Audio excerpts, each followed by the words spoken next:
Hi, good morning everybody. My name is Angela Fonzo and I'm from Clean Air for Southall and Hayes, CASH for short. We have been campaigning about the air pollution from the old gasworks site, now known as the Green Quarter. And we were set up in 2018 because numerous residents were complaining about a toxic odour smelling like gas and tar and petrol combined. But worse than that, they were saying, this is affecting my health. I'm starting to suffer breathing difficulties. People with asthma were saying my asthma is becoming worse. Children were being newly diagnosed with asthma. And it was all associated with the air pollution from the gasworks site. I live right behind the Green Quarter, and on some occasions the air pollution was so severe I had to leave my home and stay away overnight. My children found that when they arrived home from school, the toxic odour was present around our home and also within our home.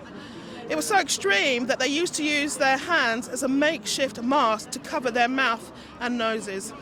This is a situation that is unacceptable.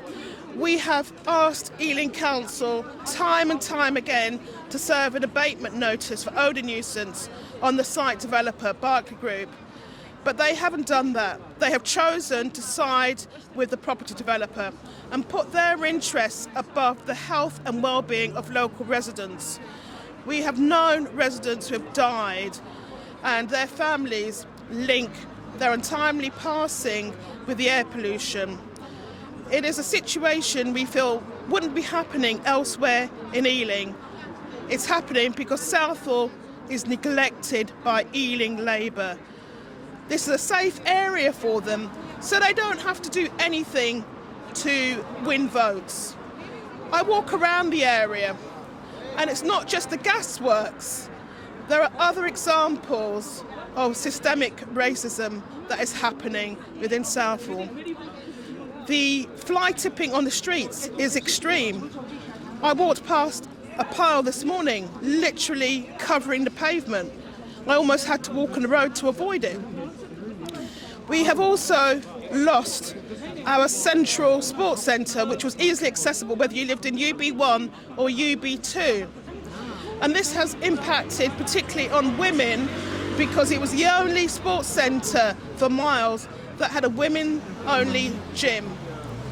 Now, although this wasn't the building wasn't owned by Ealing Council, they knew 2.5 years ago that the lease holder was going to terminate the lease. And the owner, West London College, is also neglecting the local community. The sports centre was built around about 21 years ago with national lottery funding. And it was part of a strategy to actually deal with the fact that there are multiple health inequalities in Southall. It's shocking that this particular facility is being taken away from a very deprived and disadvantaged community. We know that diabetes is very, very high, affecting people of a South Asian origin and also people from an Afro-Caribbean origin. Now, the expectation, if this goes ahead, that women who want a women-only gym should travel to Dormers Wells Leisure Centre. Those who live in Old Southall, it's going to take them more than an hour to get to that leisure centre because of the state of the roads in Southall. I came along South Road this morning and it's dug up yet again. I believe TfL are installing permanent traffic lights, but it's causing massive disruption to actually travelling around the area. But also our community is strapped for time. So a woman who has to look after her family, is also working long shifts, maybe at Heathrow Airport, it's going to be another challenge to get to a far-flung leisure centre. Angela, could I just stop you there? Could you just tell me what the council and the local area are doing that you think are positive steps towards helping people?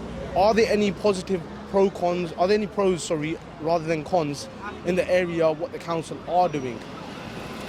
To be blunt, absolutely not. There is nothing that they are doing positive for this area. And how long of a resident have you been in the local area? I've lived here since 2006 and I've seen so many changes for the worse.